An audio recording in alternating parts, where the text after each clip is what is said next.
a great day for us to discuss great things. And today is one of those days we are having a discussion that we really must have, a discussion that is of great importance, a discussion to grow our businesses, to ensure that we are running well, to ensure that we have order, because it is in order that things work. We can say things, we can talk about things, but order is where it all begins and ends. And we are accused as African businesses of not having order. We refuse those accusations completely. We refuse them. We will have order. We'll be able to run our businesses well. We'll be able to put things in great shape. And so, yeah, who else in the house but to talk about the subject for today, which is how do we measure? We are always agreeing that experience excellence, service delivery, customer service is important. There are all these quotes that say customer service is not a department, it's everyone's business, everyone is responsible, everyone is accountable. But where does the rubber meet the road? How do we measure these things? How do we ensure that for sure, everybody is doing what they're supposed to do when and how they're supposed to do it? How do we hold people to account?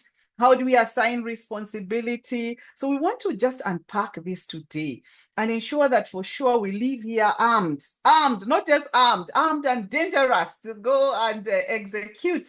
And so we have a great man in the house. His name is Gabriel Nyamu. I am absolutely privileged and honored to have him in my circles, to have him as a friend, to have him as an advisor and somebody on whose door I can knock, on whose feet I can sit. This man is very excited about measurements, about dashboards, about metrics, about putting, figures and data. Data is his thing, putting that where it's supposed to be. He is very, very, very well versed and has great experience, over 25 years experience in the space of managing people, managing human capital. He's in the human capital space, in the space of ensuring that people do what they're supposed to do, how and when they're supposed to do it, and we are able to measure this. He's also very innovative. This guy likes data. He's a researcher. Yeah, you must put numbers to these things. Numbers don't lie. Numbers tell stories. Numbers are everything. And lately, Gabriel has ventured into purpose. Very inspiring. Because all of these things we do, what are they for anyway? What are they for anyway if you don't know and understand why you are here? What's your mandate? What's your purpose? What's your mission here? What's your vision in this? What were you created to do? And how do you deliver it? So we have Gabriel in the house. He's a great human being, you will see. And we shall kick off this discussion. Gabriel, do say hi to everybody, and then we can get this wonderful show on the road, Gabriel. All right. Hi, Carol. Good to see you, and you look radiant. I think Africa is blessed to have you. And good. Yep. I think I know that's good morning or good afternoon, depending on where the viewers are tuning this webinar from. But good afternoon. I think let me just use my local time. My name is Gabriel Nyamu, and I'm so excited. Carol, such energy is needed to develop and grow Africa. Yes. I love that you're talking about Africa, Gabriel, because, Africa is generally said to be the dark continent, and we are canceling that. It can never be. This is where it all starts and ends, and we must create transformation. What do you think? Absolutely. Human civilization started from Africa. So we are now currently saying Africa to the world. Yes, Africa to the world. That's Africa mindset. to the world. Yeah, that's mindset. The mindset. Yes, completely. Thank you for having me. Yeah, we are happy to have you. Really happy to have you. Really privileged. Our Monday is so much better already. So, good people, you sent in your questions, and Gabriel is here to answer them.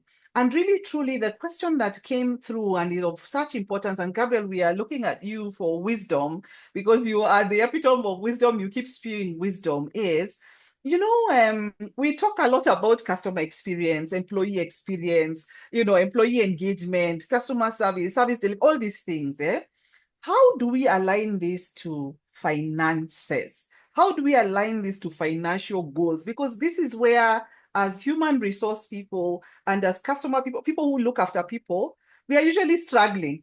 We struggle to put a financial metric to these things? How can we do this? What wisdom do you have for us this day?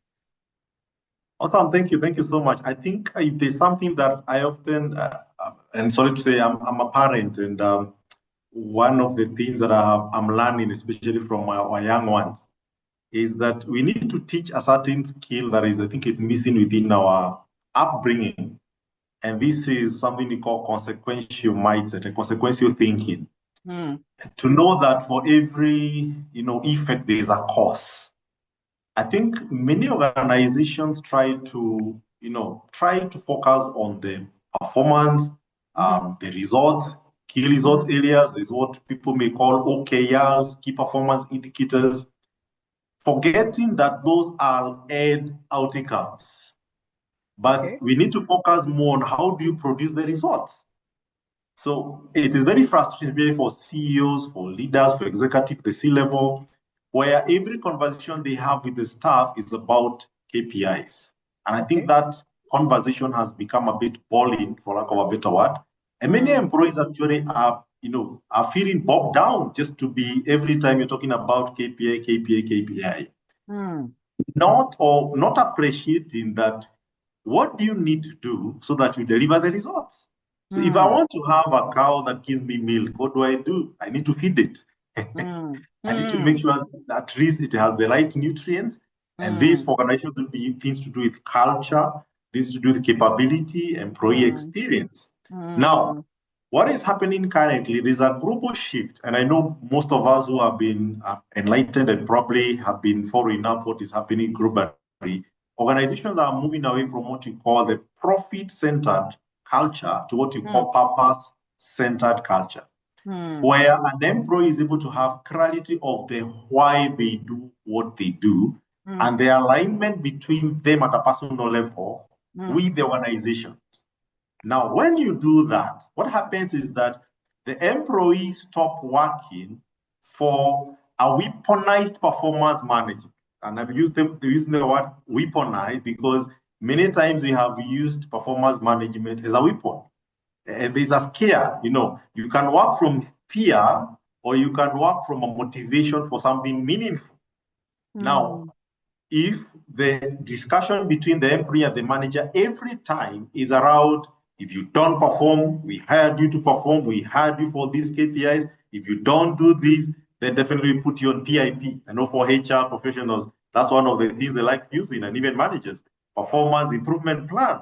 So employees are going to adapt because we are adaptive beings. Human beings are adaptive. They are going to take that and out of fear of consequences. So they're going to adapt into trying to bring the results so that they appease you, even including faking the performance. Now, but if, for example, you spend more time making the employee immerse into the why, which is the purpose of even why the organization exists, what will happen is that they are going to build convictions within themselves that when they are serving a customer, they don't need a boss, they don't need an appraiser, they don't need a manager. They are self-led and they have conviction actually that applies them. I hope that's simple. Well. The consciousness of the conviction applies them. And that makes them to be more self-accountable than waiting for that end of month, end of quarter appraisal for performance evaluation. In fact, I'm a management consultant, especially focusing on strategy and transformation. And I have worked with some organizations that actually are dropping off the KPI and more, first of all, focusing on KPIs that are more attached to employee experience.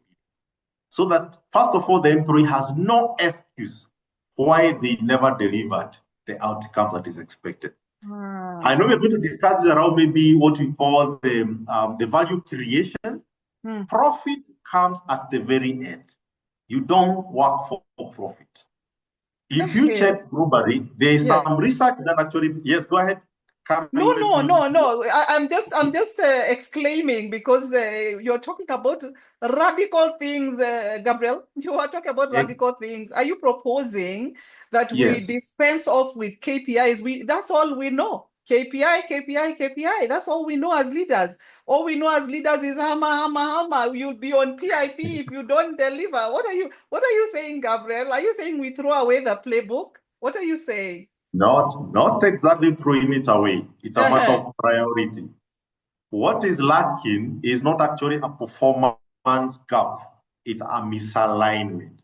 Caro, I don't know whether, I'm sure maybe most of us have been following statistics too, but Gallup News, which is a research body, keep telling us 87% of the employees in the working, what you call the working population, are disengaged, they're unhappy, and they wake up every day to do things that they hate.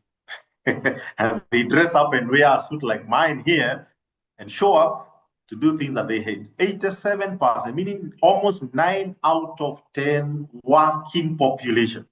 They are working basically mostly for survival, meaning humanity is grossly misaligned. And that's the thing you need to hack. When you talk about employee experience, it has to do with, is this employee having discretional effort as they wake up to even come and work and show up at work? Or they working because they have a JD and they need to get a paycheck end of the month so that they can survive? If the motivation is survival, they will always give you bare minimum productivity to escape and survive a PIP.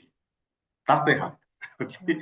But if you make employees have, nowadays we are calling it meaningful work, meaning there's a joy for the employers they serve. They are not necessarily serving the organization. They are impact partners. In fact, in my language, in purpose coaching, we like using the word impact partner instead of employee, because employee has a certain colonial mentality. In terms of an employee, somebody who is entitled, who you apply effort and work in man hours, and at the end of the day, you get a paycheck. That's a very long orientation to work. And I think it's a high time we need to reorient the workers in the workplace to come knowing that they are coming as solution providers. You're partnering with them with the vision of the organization. They have their own individual purpose, and there's a partnership between the employee and the employer.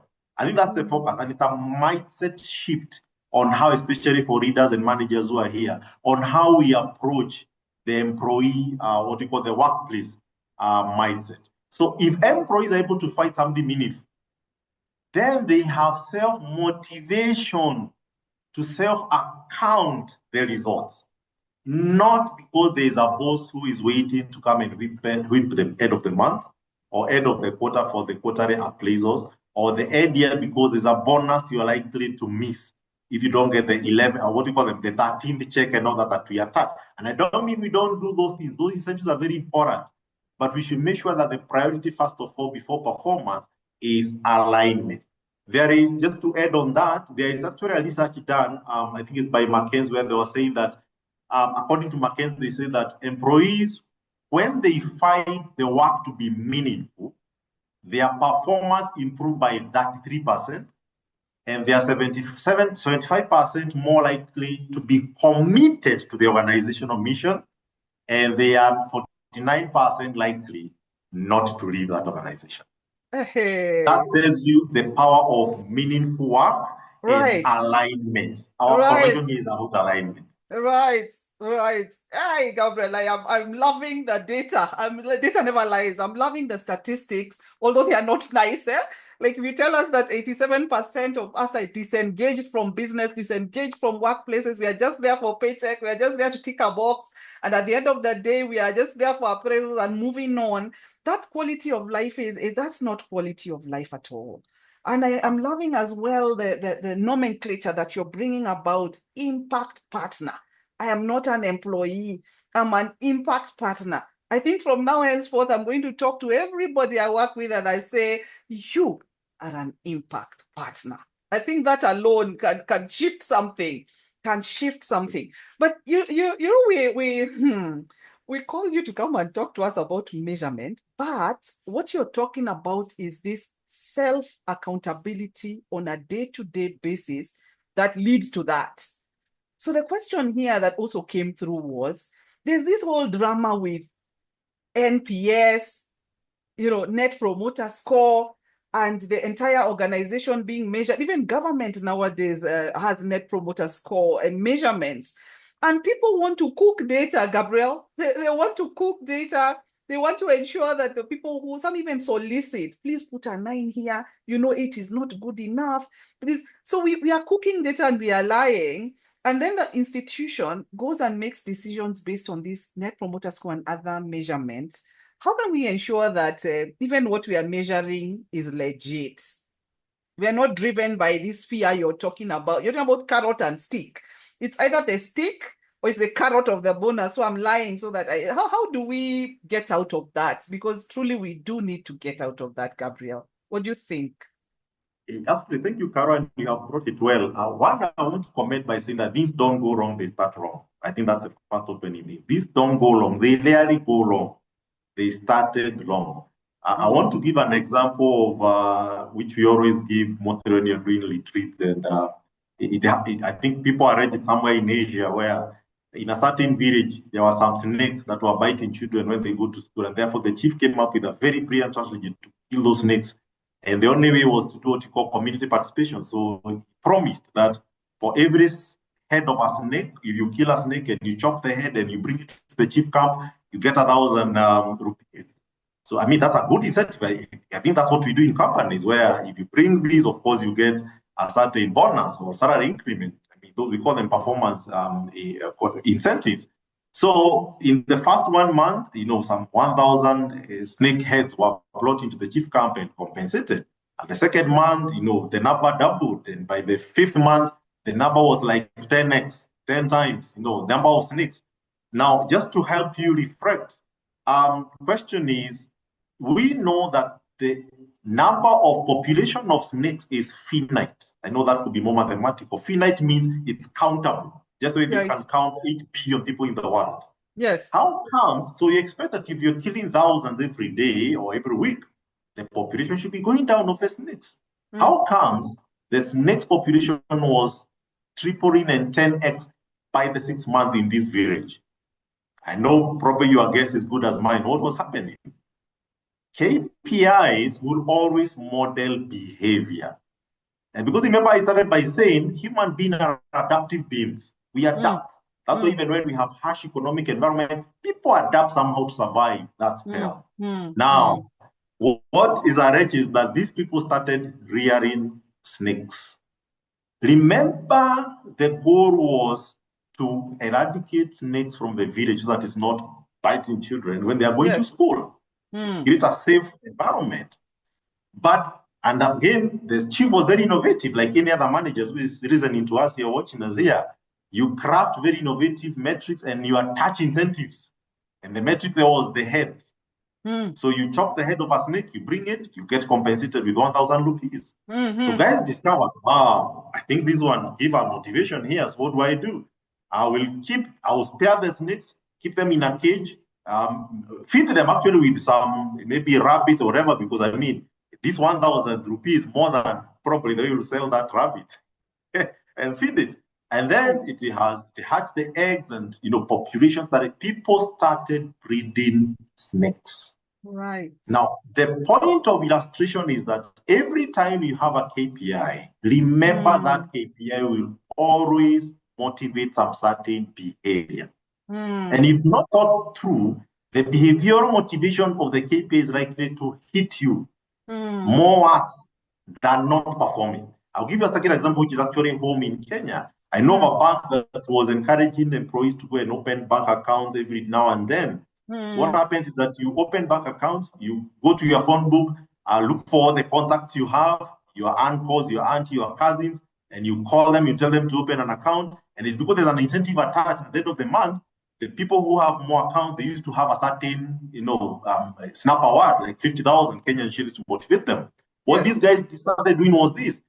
The guys will organize tournaments in some slums, some big slums within Nairobi. For those who are not in Nairobi, we have some slums around. So they organize football tournaments and go and do mass recruitment of account opening, and then they will mis-sell and they will tell guys, if you open an account today, you're going to get a bank loan tomorrow, so that you motivate people to open their account. So in your scorecard, you as an employee, you get a huge, like 500 accounts open in one day. And therefore, end of the month, you get the 50,000 that is incentives. That kind of, you kind of motivate people to open accounts.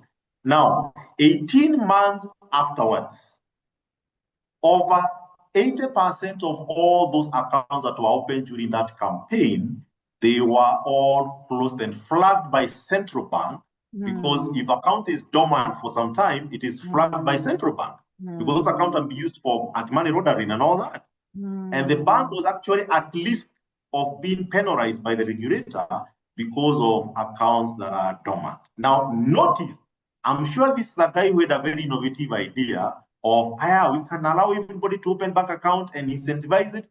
You're not seeing the end of it in terms of the consequence. I remember I talked about, if something you need to teach people is seeing the value chain end to end. What could be the motivated behavior or motivations of a certain NPS, for example, that you're measuring? What people start doing is they start poaching clients. So you start telling, and then you be very selective. You only tell the client who you know has a good experience, who probably have something. In fact, you poach them outright, and they write back, or maybe how they're going to give feedback, or even the sample will be different to just focus on people who have good positive impact. And that has actually made the NPS lose the meaning as the way it's supposed to be. It's a good score. I don't mean it's not a bad score. It's a good score because it shows you in terms of the net promoters, minus the detractors and all that. And it's a good score if you look at it from that objectivity. But the question is, are the employees having an objective attitude as they administer this? So that's why the catch is. So these don't go wrong, they start wrong. So what currently we are doing is this, and Caro, I think this is one of the things we need to especially emphasize in many organizations. We need to stop doing those what we call obsolete or one-time surveys. We need to stop doing surveys, in short. And we need to embed on big data feedback that comes continuously throughout the year. Because if I do an NPS call in the month of April, it is only going to give me the point in time of when that was done. Right. Then yet I'm relying on it, let's say in August, 4 months down the line. That is a false. That's a false truth. That is not true. So if I get feedback, and nowadays you're talking about these big data related feedback where especially if you build a ecosystem, for those who are able to have a ecosystem with their CRMs where you engage customers on a real-time basis. So they don't even know that you're seeking feedback. You're even assessing the language. When I'm dissatisfied, Carol, there are some words I'm going to use. Yes. And you're able to use things like AI to be able to analyze, and through sentimental analysis, you actually tell. I know of an airline that is doing that actually, where they will give people free Wi-Fi in the airport. But you all know that those open Wi-Fi somehow, somebody is listening, he's talking your conversations. They are not free.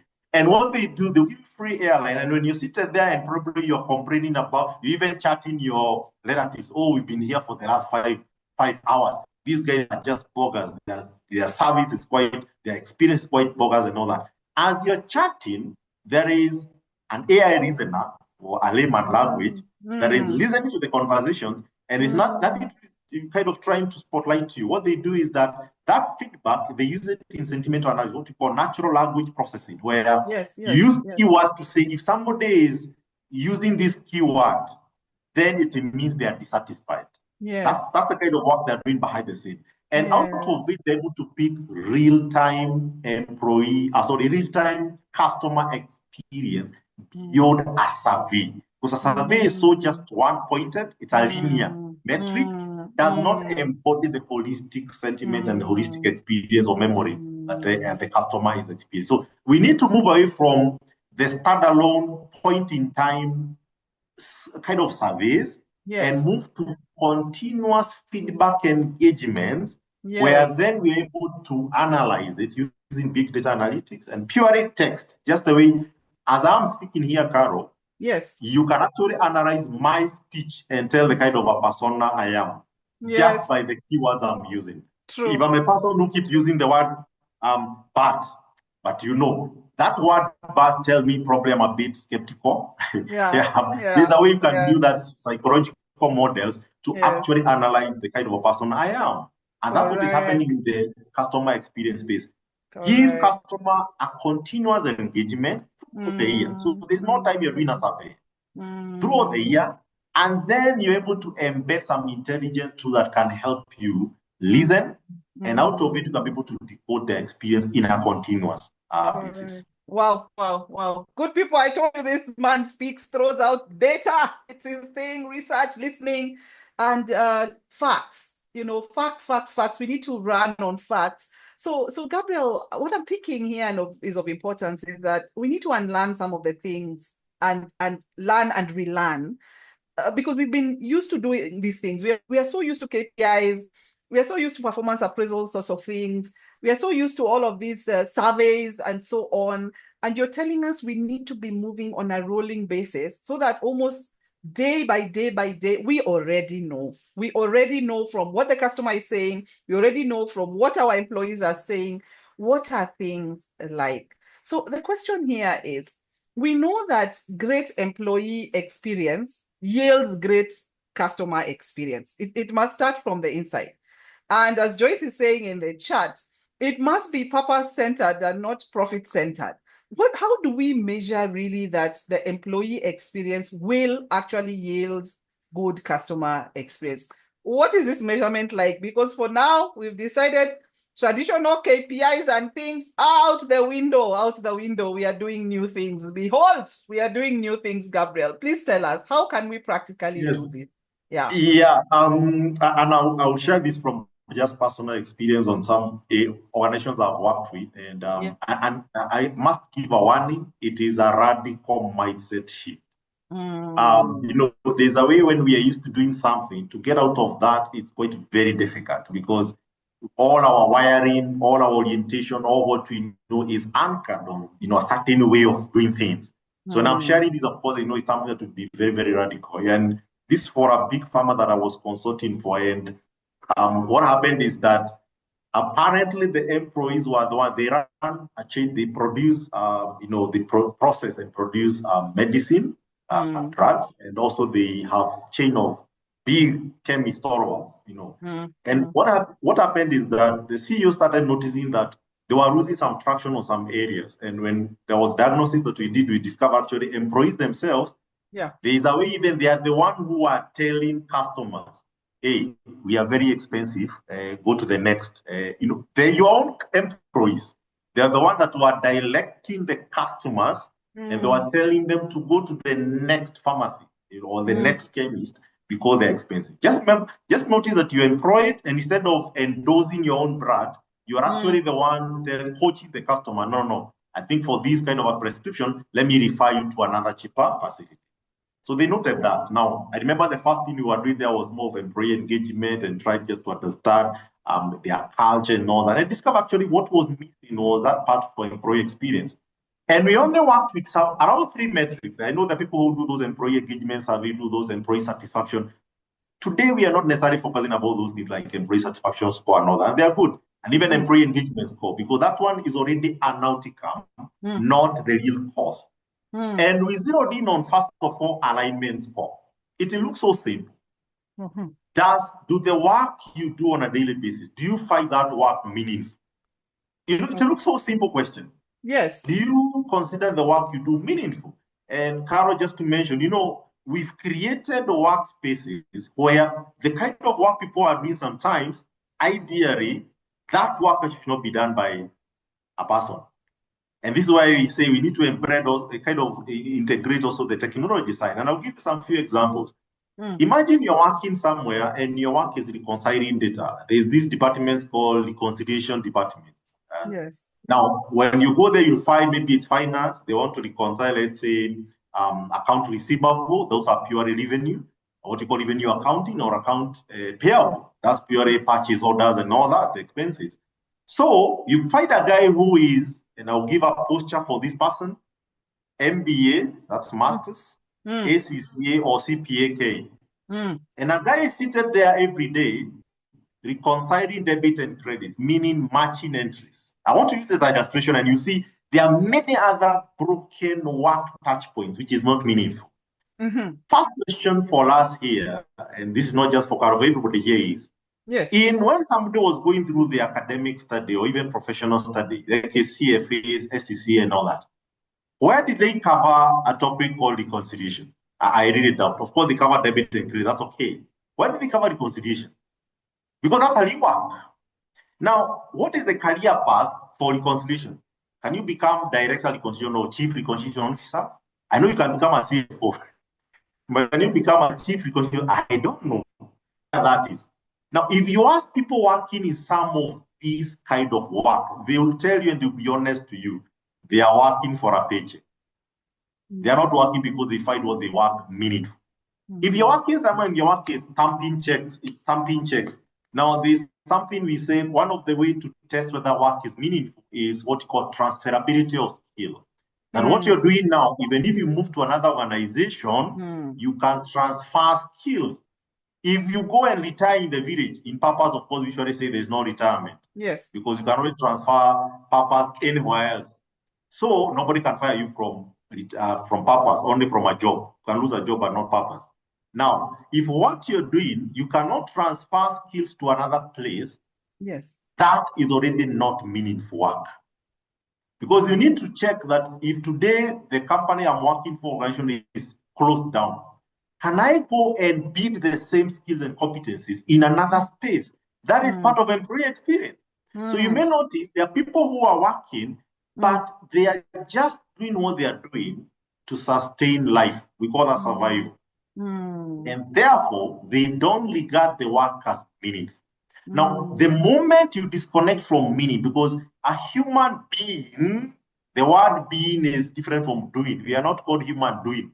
yes, We are called human being. yes. The experience is on the being, the becoming, not on the doing.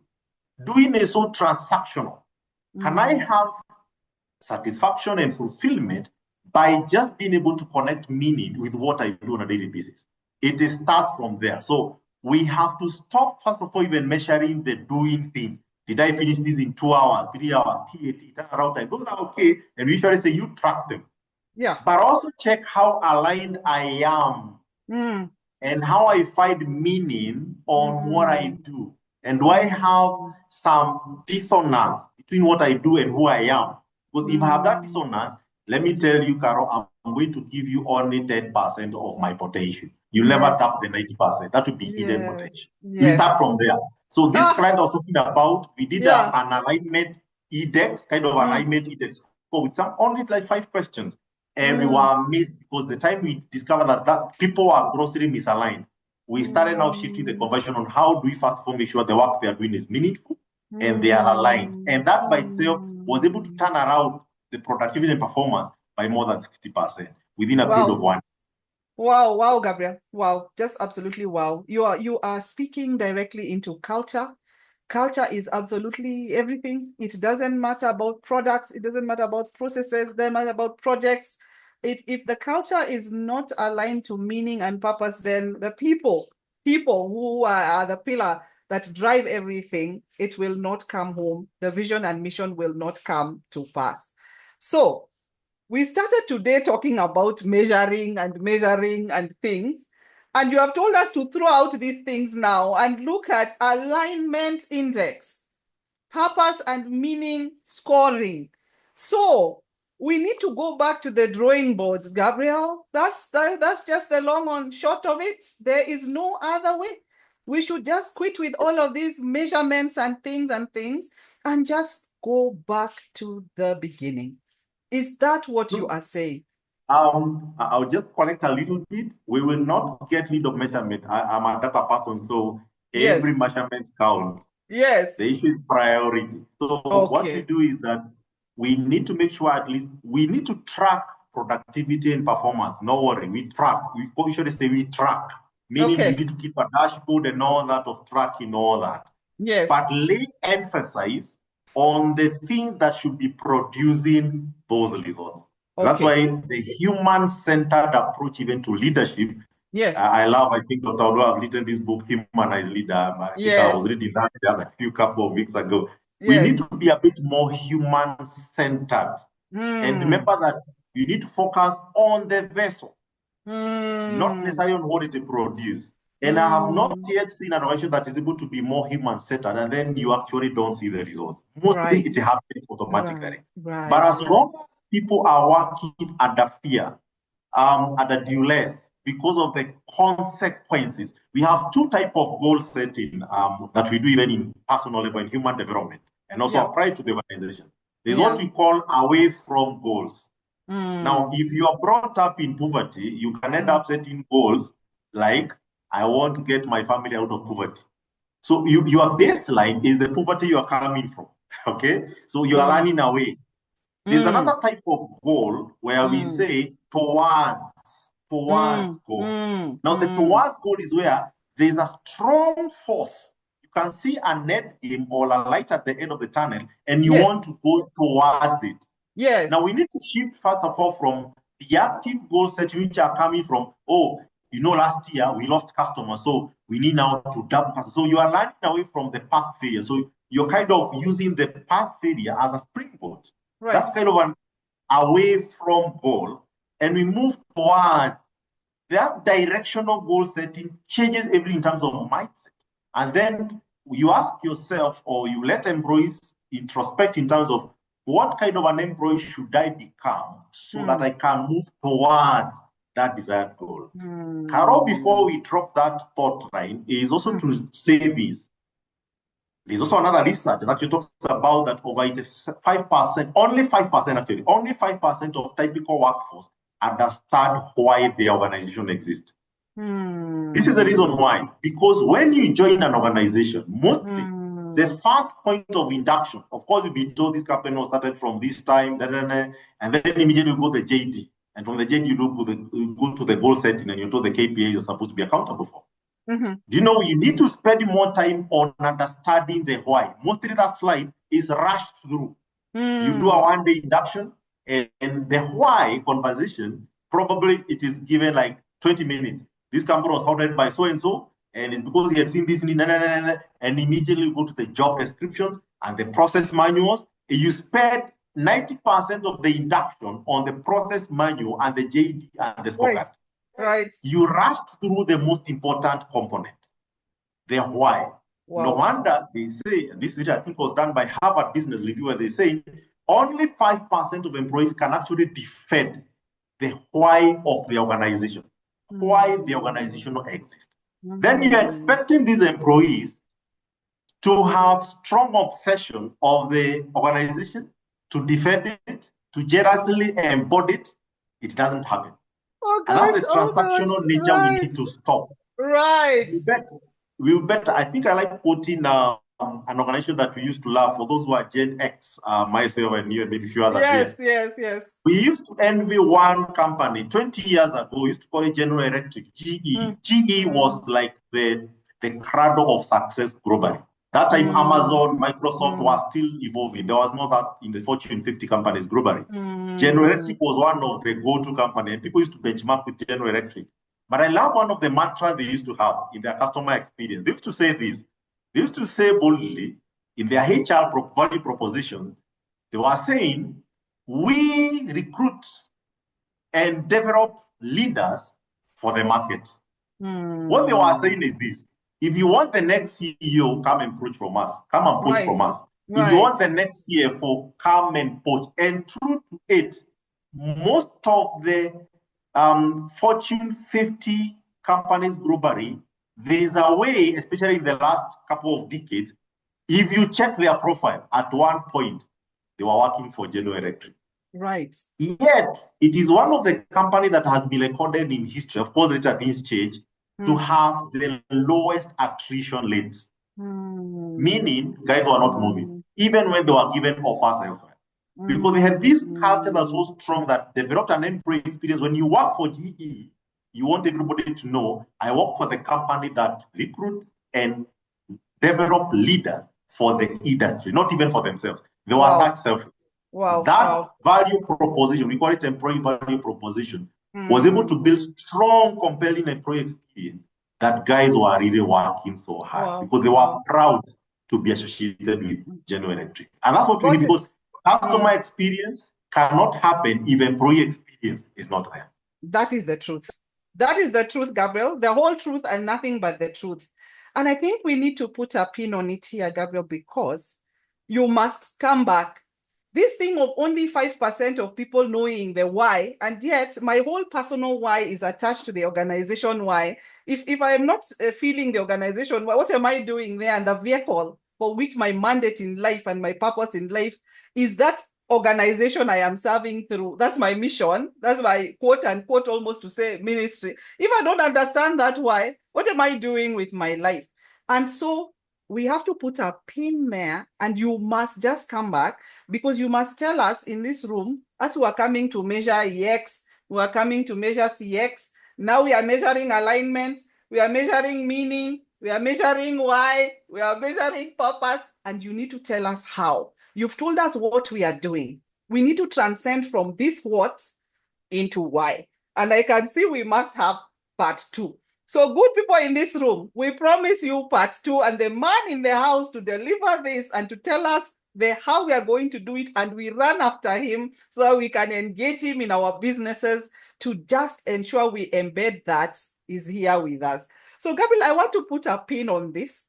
I want us to transition out of this one into the next session for the next month, because there's too much good happening here. We are overwhelmed with it.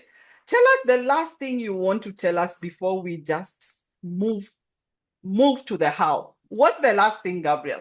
What do you have to tell us this afternoon? All right, thank you so much. I'm going to give something I call a 7-step checklist towards excellent customer experience. It's kind of a 7-step.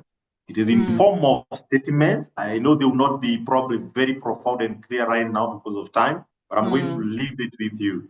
And you usually start from this. It's a question. You cannot offer value to customers if you do not have a sense of purpose. That's why. That's number one statement. Then you cannot relate and engage with customers if you don't have value offering value. Number 3, you cannot get customer big data and information, that intelligence, from customers you do not relate and engage continually in a trusted space. Number 4, you cannot know customer expectation and perceptions if you do not have information and big data about. If you check my statement, there's a way they're having a backward loop, and I'm saying maybe you're going to make this sense later. Then you cannot understand and empathize with customers that you do not have knowledge about. Many of us don't know our customers. Then you cannot model memorable customer experience for customers you do not understand and empathize. Then finally, you cannot establish customer intimacy with customers you do not model memorable experience. I think that's what I can live with. If you noted well, the first statement started with purpose. I call it purpose-led customer experience. All the way to intimacy. So it's a pathway between purpose to customer intimacy. And that's what I'm sure all of us are championing for. Thank you so much. And I think this can be a good for another session. Got it, Gabriel. Yeah. In fact, Wanjao on the chat is saying deep stuff. It is deep stuff. It's deep. It's deep. We're excited about it. Thank you for sharing. That 7-step is so important. Good people, the WhatsApp link is in the chat. Please jump in there. We shall figure it out. But Gabriel, you need to come and unpack the 7 steps. Please just, I have already committed people here on this call, even without asking him. I've committed you to the next one. We are coming back for the 7 steps. It's amazing. And we will come back here and unpack this step by step. Ours is to thank you. Thank you so much for sharing. Thank you for coming. Thank you for sharing your wisdom. Thank you for this key. We are living different. We are living with purpose, meaning, and alignment. 3 things: purpose, meaning, and alignment. This is a masterclass. This is a masterclass, and we are going to change the way we do business. We are going to change the way we run with our employees, and run away from obsession into intimacy, because that customer intimacy is what we want. We are relational human beings. We crave that. And so let's run with the why. Let's run with purpose, alignment, and meaning. Thank you so much, Gabriel. Good people, we want to close this. Gabriel's contacts are on the chat. We will also email them to you and send them on WhatsApp so that you can knock on his door even before our April webinar when he's coming back. Run after this man. I told you guys. I told you. It is good. It is well. And so we want to clock off for today. Gabriel, thank you. Have a beautiful day. Be blessed. May you, wherever you have poured in to us, may it also be poured in back to you. All right. So sawa. Bye everybody. Thank you so much for coming. And let's meet in a month's time. Thank you. And get Gabriel's details from the chats. Bye all. Bye. Asante sana.